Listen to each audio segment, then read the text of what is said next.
అదృష్ట రత్నాలయం జ్యువెల్స్ అదృష్ట రత్నం అష్టైశ్వర్యాలకు మహానిలయం.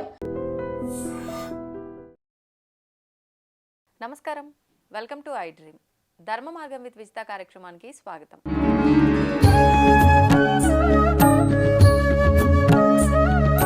ప్రస్తుతం మనతో పాటు ఉన్నారు ప్రముఖ ఆధ్యాత్మికవేత్త ప్రొఫెసర్ సత్యనారాయణ మూర్తి గారు. ఇప్పుడు గురుగారితో మాట్లాడదాం. నమస్కారం గురుజీ. నమస్కారం విజిత.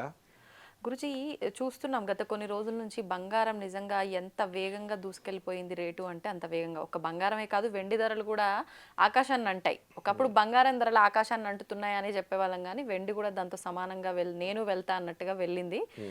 ఈ 2 రోజుల నుంచి చూస్తే కొంచెం ధరల్లో మార్పులు అటు ఇటుగా వచ్చి కొంచెం తగ్గుముఖం పట్టిన వాతావరణం మనకు కనిపిస్తుంది.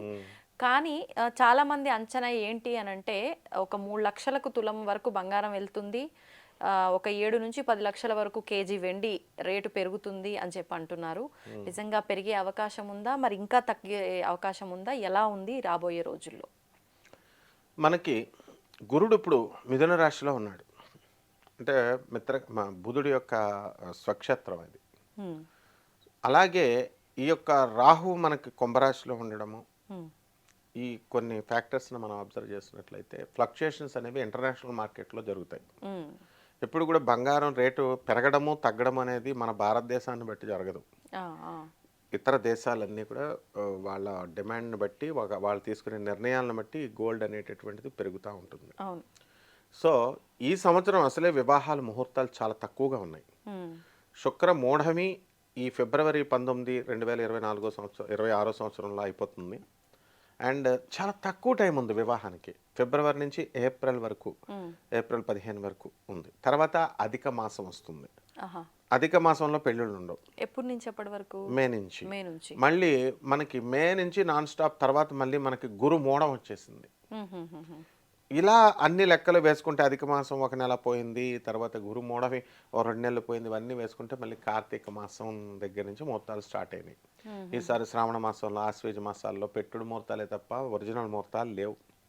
కాబట్టి వివాహాలకి మనం కార్తీక మాసంలో తీసుకుంటే జస్ట్ తక్కువ టైం కాబట్టి ఫంక్షన్ హాల్స్ రేట్లు పెరుగుతాయి బాగా భయంకరంగా. బంగారం రేటు విపరీతంగా పెరుగుద్ది.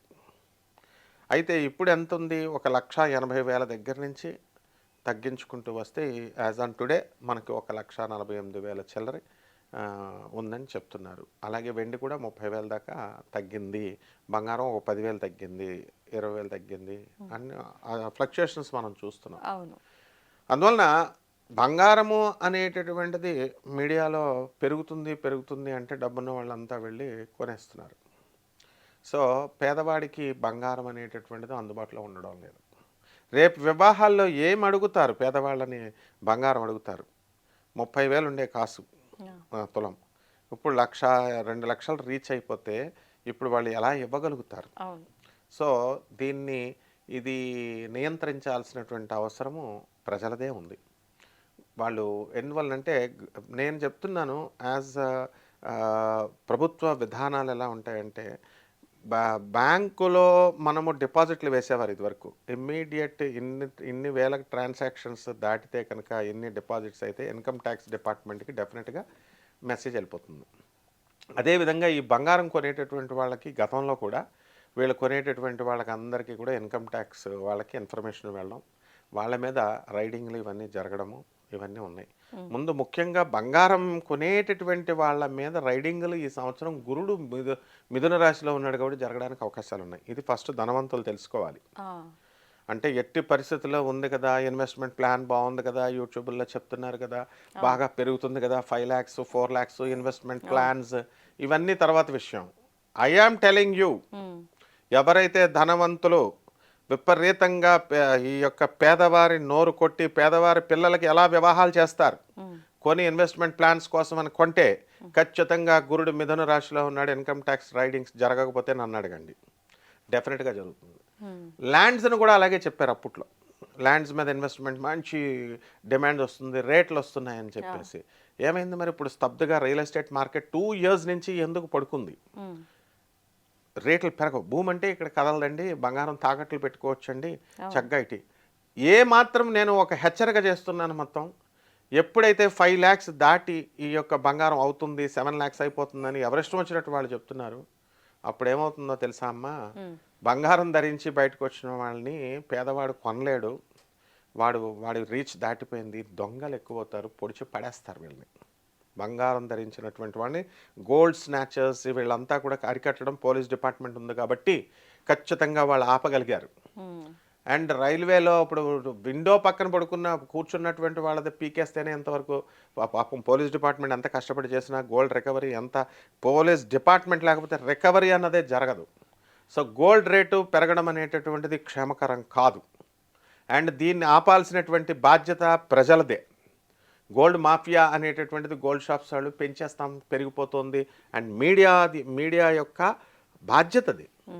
కాబట్టి ఒక ఇంటర్నేషనల్ రెప్యూట్ ఉన్నటువంటి ఆస్ట్రాలజర్గా, ఒక ప్రొఫెసర్గా నేను చెప్తున్నాను ఏంటంటే, బంగారం ధర పెరగడం సంగతి వదిలేసేయండి, 2 lakhs వరకు పెరుగుతుంది ఈ సంవత్సరం, కొంచెం పెరుగుతుంది డీవియేషన్ 2026 ముహూర్తాలు తక్కువ ఉన్నాయి కాబట్టి.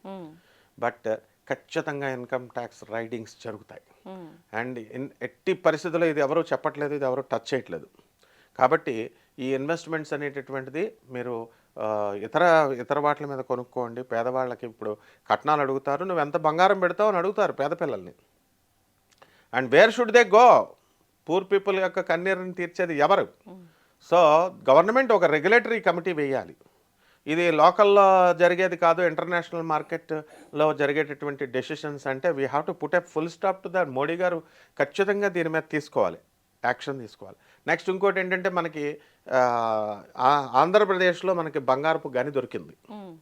అండ్ కేజీఎఫ్ లాగా, ఇప్పుడు కోలార్ గోల్డ్ మైన్స్ లాగా. సో తప్పకుండా వీళ్ళంతా ఊహించుకుంటున్నారు, ఆ ఎక్స్ట్రాక్షన్ వర్క్స్ జరుగుతాయి త్వరలో.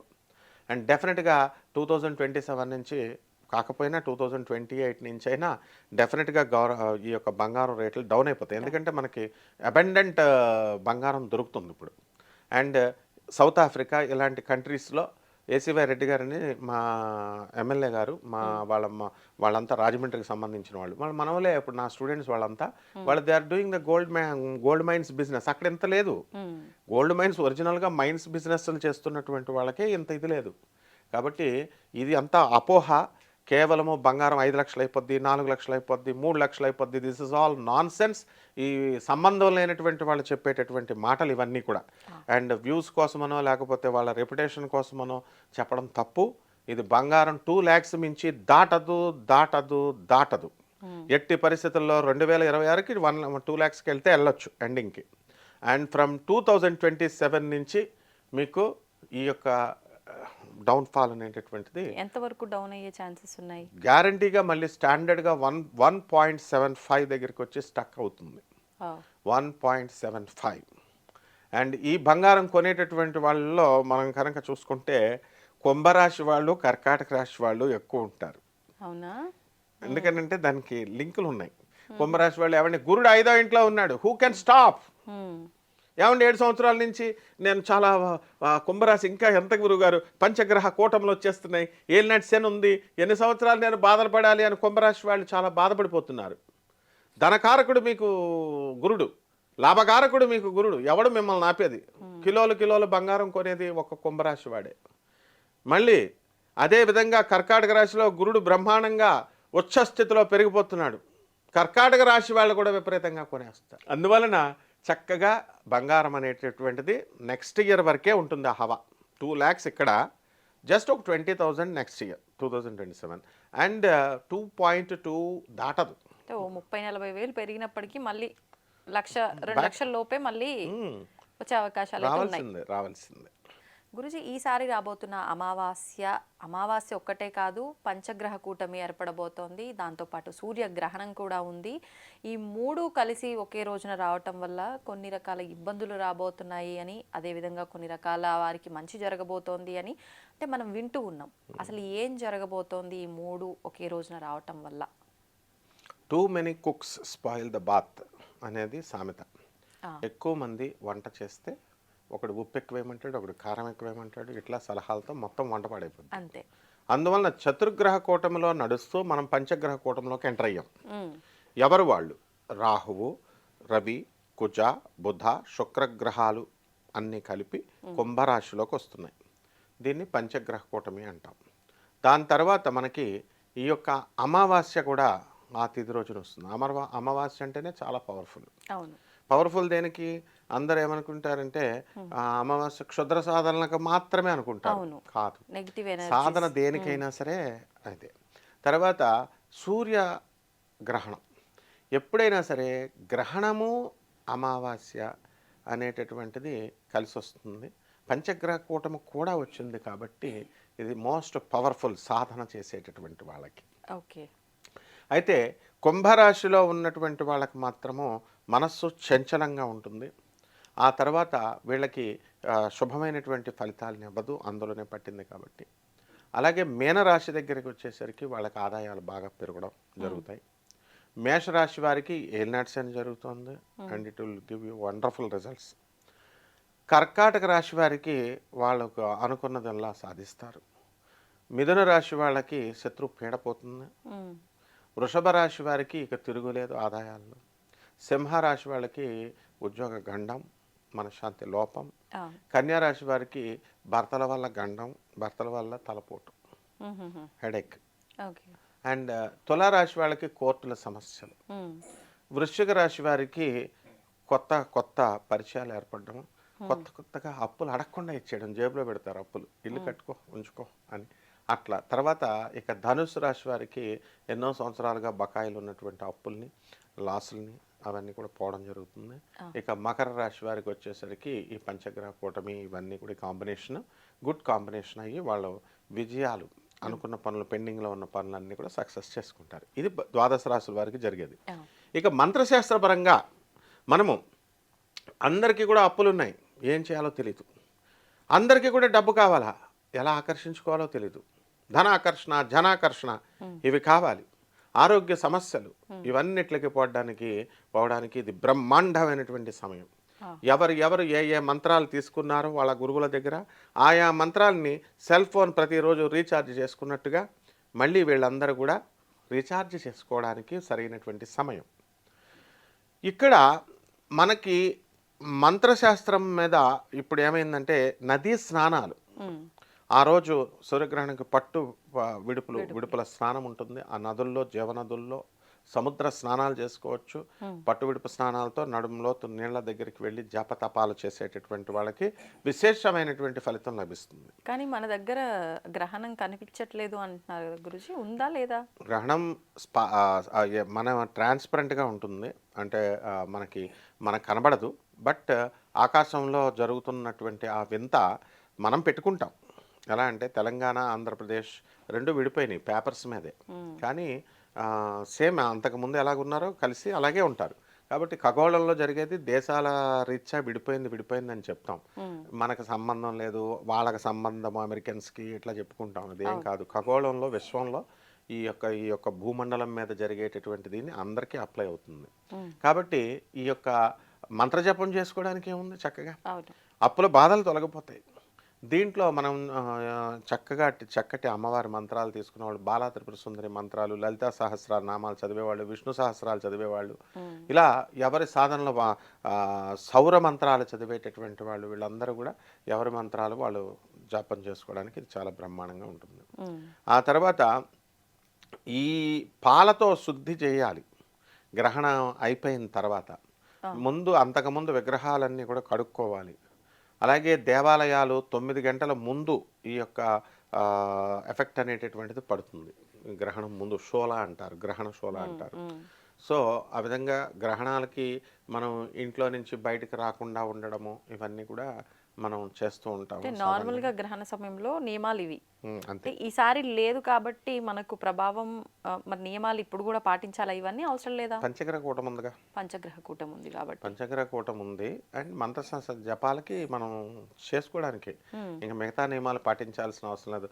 అత్తలు, కోడళ్ళు, గర్భిణీ స్త్రీలు వీళ్ళంతా కూడా బయటికి వెళ్ళొద్దు అని ఇలా వేధింపులు ఇవేమీ అవసరం లేదు. తర్వాత వీళ్ళంతా కూడా మామూలుగా గ్రహణం నియమాలు ఏం పాటించాల్సినటువంటి అవసరం లేదు. కానీ మంత్ర జపం చేసుకుంటే 1,00,00,000 రెట్ల ఫలితం వస్తుంది అని శాస్త్రం చెప్తుంది. కాబట్టి ఆ మంత్రం మీద వీళ్ళందరూ కూడా ఇప్పుడు ట్రెండ్ మారింది, అందరు కూడా దేవాలయాలకు వెళ్ళిపోవడం, కాలభైరవుడు దేవాలయాలకు వెళ్ళిపోతున్నారు. అవును. ఇక్కడ మన శ్రీశైలం వెళ్ళిపోయి శ్రీశైల మల్లికార్జునుని వదిలేస్తున్నారు. ఆ పక్కన చిన్నగా ఉన్నటువంటి కాలభైరవుడి దేవాలయం దగ్గర కూర్చుంటున్నారు. ట్రూపులు వెళ్ళిపోతున్నారు, వెళ్ళిపోయి జపాలు చేసుకుంటున్నారు. అలాగే కాళహస్తిలో మెయిన్ స్వామిని వదిలేశారు, పరమేశ్వరుణ్ణి, వాయులింగాన్ని. ఆ పక్కన ఉన్నటువంటి కాలసర్ప దోషాల కోసం రావుకేతువులను పట్టుకుంటున్నారు. సో ఈ విధంగా మనం, అలాగే లక్ష్మీ పార్వతీదేవి సరస్వతీదేవి డిమాండ్ తగ్గిపోయినప్పుడు వీళ్ళంతా కూడా శరభేశ్వరుడు, మహాకాళీశ్వరుడు, శరభేశ్వరుడు, తర్వాత కాలభైరవుడు, వీరభద్రుడు ఒక అప్పుడు నడిచింది, ప్రత్యంగిర అమ్మవారు, వారాహి.